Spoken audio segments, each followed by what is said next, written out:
In the world of spices, India is at the centre. No country has done more to shape the way they are used. In return, spices have shaped the course of India's history.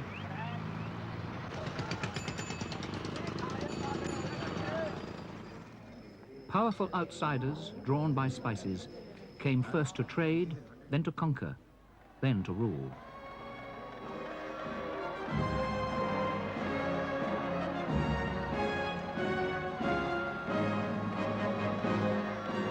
Many generations of British administrators grew up in India. They were given a taste of magnificence beyond anything they could dream of at home. But when these gentlemen retired to their English suburbs, their taste buds, conditioned by the stimulating rigors of Indian cooking, needed exercise. Seasoned athletes of the culinary peaks, they found British food rather undemanding.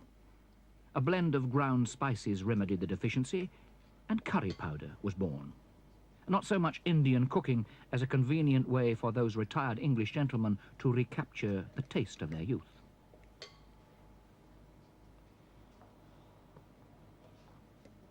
Not that they wanted to eat curry at every meal. The 600 million people of India do want to eat it at every meal. Those in the south eat rice. Those in the north eat wheat. There are those who only cook in clarified butter, those who cook in coconut oil. But they share a passion for highly spiced dishes, which the rest of the world at least calls curry.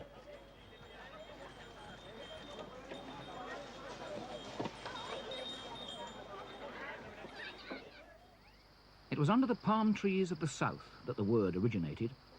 The Tamils used the word curry to describe a dish with sauce. So how does an Indian curry begin? In this classical village kitchen, as many as 15 spices are put into a mortar and ground to a fine powder.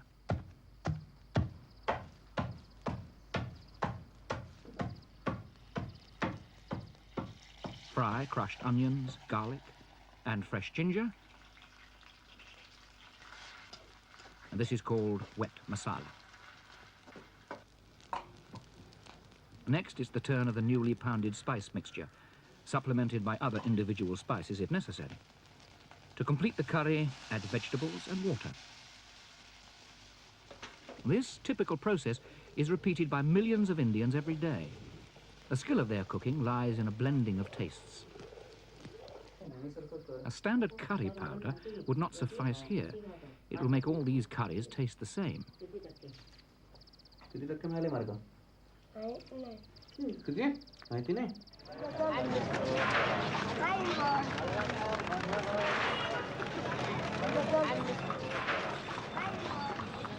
Delhi, the capital of India, the meeting place for the food of every region. Among the streets and bazaars of the old town is the Delhi Spice Market. Within this small area, a huge volume of trading makes it the world's busiest. You'll find no ready mixed curry powders here.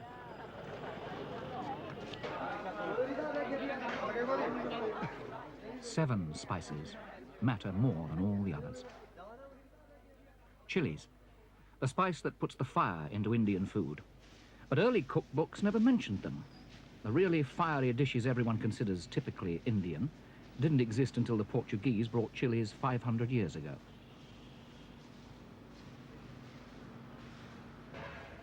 Dried red chilies are used in specially large quantities in the south of India. Chili hot food makes you sweat. When the sweat evaporates, the body begins to feel cool. Clever, that, You have to be very careful with ready ground spices. They don't hold their flavor for long unless they are properly sealed. Fine black pepper. It is grown in the south. Chilies are so much stronger, but fresh black pepper has a delicacy of flavor lurking behind its bite. This Sikh buyer can tell its quality just from the feel. Too heavy means too damp. He'd be paying for water. In bargaining, the voices say one thing, but the hands signal the real price. अच्छी अच्छी quality दिखाओगे ये माल बहुत बढ़िया quality है जी चलो सब अपना कर देना अच्छा Cumin is one of the most popular spices in India. Many people call it the curry spice. The seeds can be lightly roasted and ground to mellow their flavour. They are delicious as seasoning for a dish already cooked.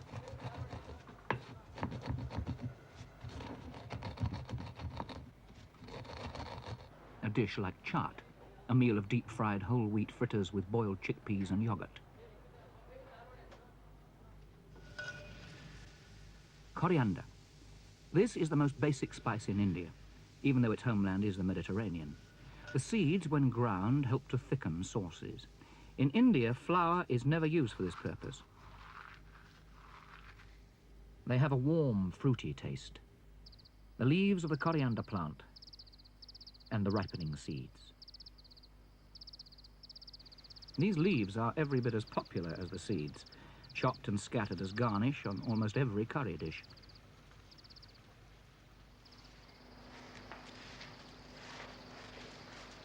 The pleasant sweetness of much of Indian cooking comes from this spice, green cardamom. It grows easily, protected from the sun by large, leafy tropical trees.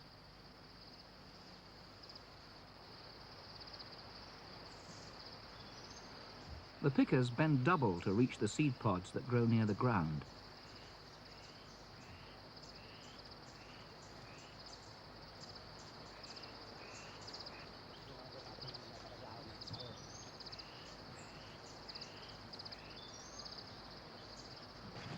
The whole pod is the spice. The flavour is in the milky sap of the dark seeds. A part of this crop will go to the Middle East. Anyone who has drunk coffee in Arab countries will know the perfume of cardamom, and this scent lingers in good curry powders. The pods spend 24 hours in the strong heat of the drying rooms. Once dried, they are a veritable storehouse of flavour. Bitter-tasting fenugreek. In curry powder, these seeds give a pleasant smell and bring out the flavour of the other spices.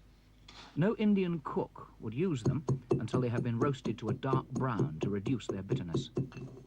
Botanical pictures are an attractive byproduct of the world's interest in spices.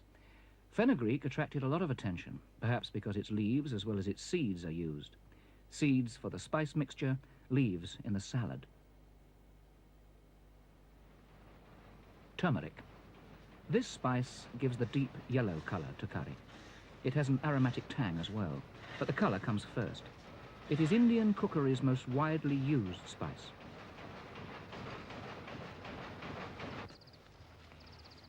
It's the underground stem of this plant that matters. First it must be boiled, then left in the sun for weeks to dry. Many Indians like to buy their spices whole rather than ground, but not always turmeric. It's so tough. So, these 7 spices, ground or unground, roasted or fresh, are the Indian cook's most valuable aids. But they're only the start. At least 25 seeds and spices are sold by the retailers of the Delhi spice market.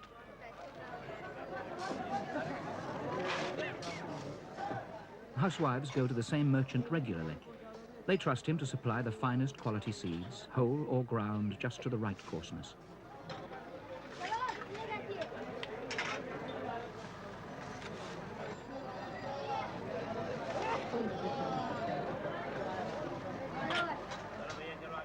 In Delhi, good spices live alongside fine vegetables.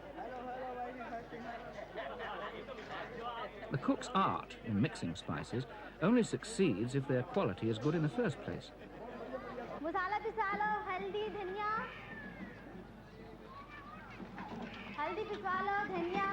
This woman has brought a countryside tradition to the town.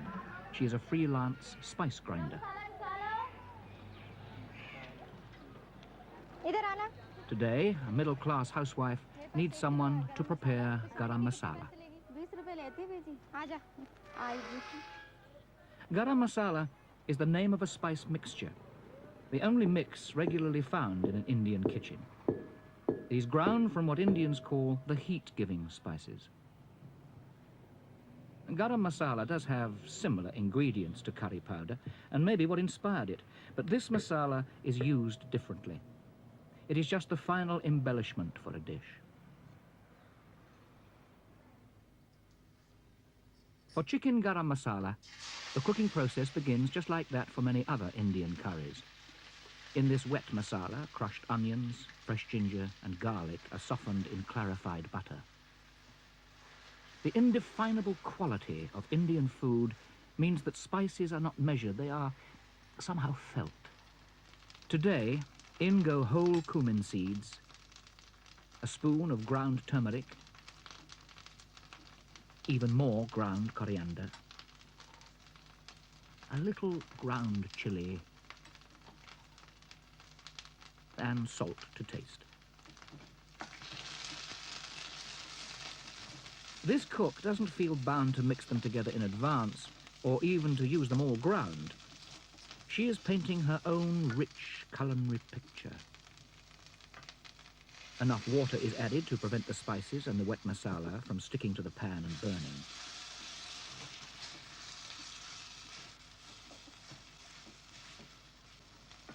Now tomatoes, the mark of the North Indian cook. The fruits with their skins on. It thickens the gravy and adds colour.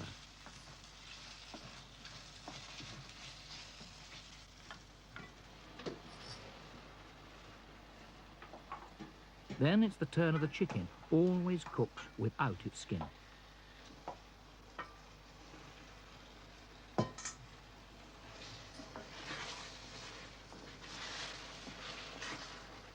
As it cooks, the flavours sink right into the flesh so that the whole dish is full and well balanced.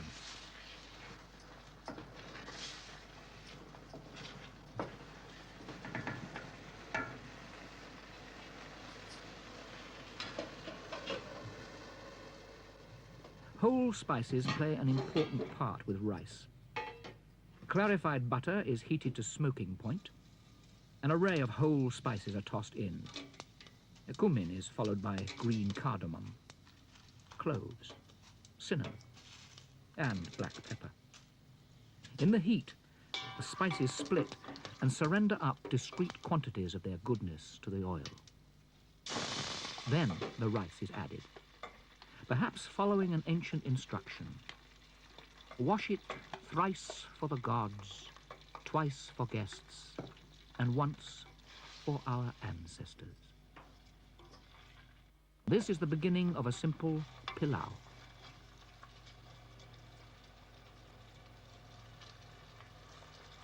Water is added. The grains are left to drink up the water and the spicy butter. There they are, the whole spices. Sensational flashes of taste when you bite into them.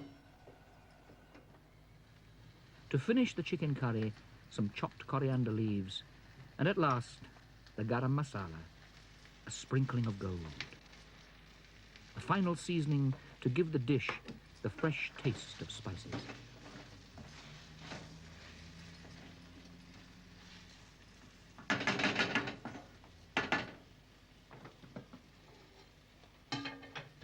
Once the rice was most of the meal.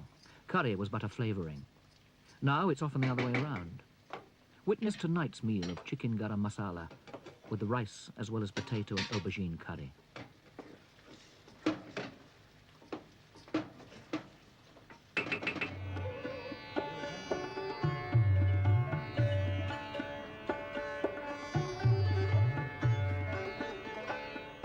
What makes all these dishes? The spices.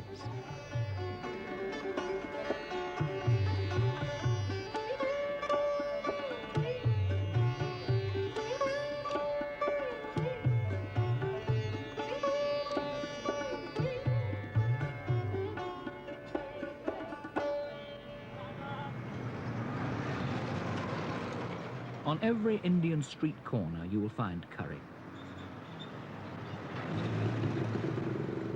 But street corner kiosks sell spicy packages that outsiders would consider a bizarre supplement to curry. Pan is the name. It is a mild stimulant and a digestive, and it's everywhere. It's made up from the leaf of black pepper, a range of digestive spices, along with a finely chopped areca nut and the red kateshu root. Soda order.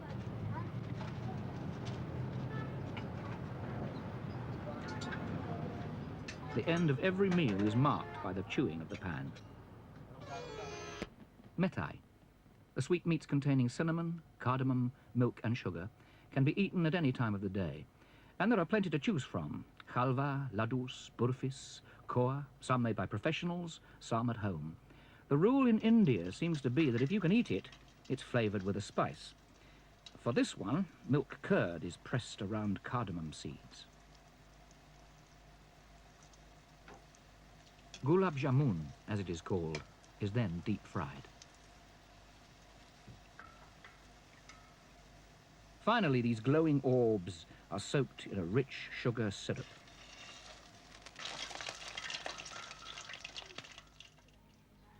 This Delhi family is making 500 wicks for 500 clay lamps to decorate the outside of their house.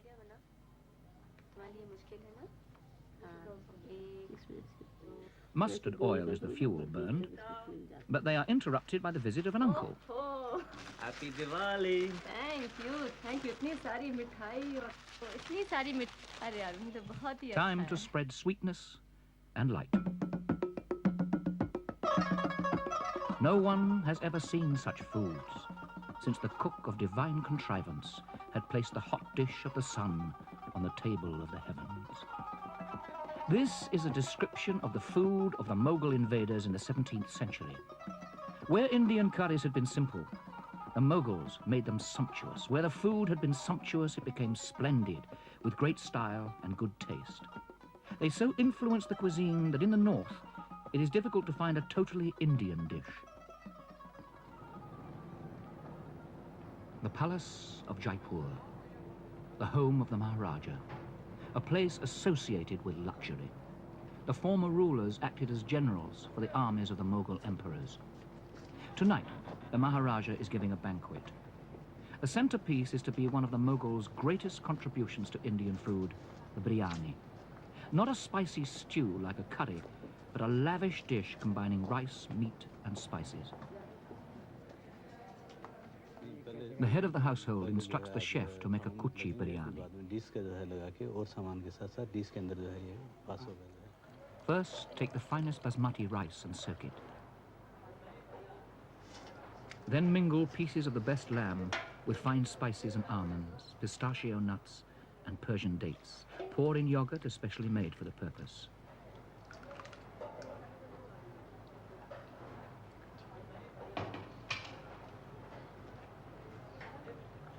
Stir well and allow the meat to marinate for 3 to 4